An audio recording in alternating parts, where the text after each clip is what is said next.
So the very bad news for Donald Trump in this decision today, and for candidate Trump, very, very bad, is that Mike Pence is going to walk into a federal courtroom, raise his right hand, take an oath to tell the truth, and testify against Donald Trump in this case in September. It's going to happen much faster. You're saying as an evidentiary hearing? Absolutely. So what this is we've created an absolute immunity on one paragraph of the indictment, applying to exactly one paragraph of the indictment. All of the rest of the indictment goes back to Judge Chutkan's courtroom, and she schedules this.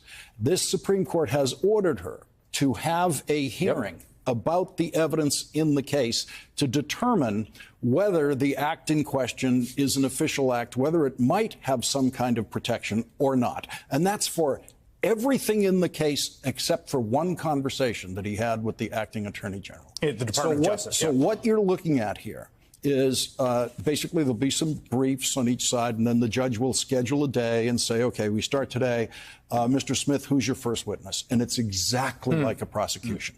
And for what Jack Smith's going to have to do, and sometimes in pretrial evidentiary stuff, prosecutors don't want to turn over all their cards. He's going to have to turn over every single one of them, because the Supreme Court has said to him, in effect, we need to see every single one of your cards. So every witness he has, he's going to bring into that courtroom. They're all going to be under oath, and the defense is going to be able to cross-examine them. The defense probably won't bring in any witnesses at all, but you're going to see this incredible January 6th hearing on steroids, possibly for 6-8 weeks, September, October, maybe.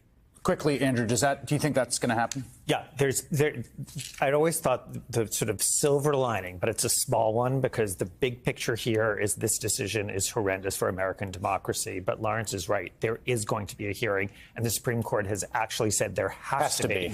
So, and obviously there's going to be a lot of fighting about the timing of it, but Judge Chutkan does not have to wait the 81 days that she said she would wait for the trial. This is a hearing, so she can have briefing and she can set up a hearing with witnesses are called.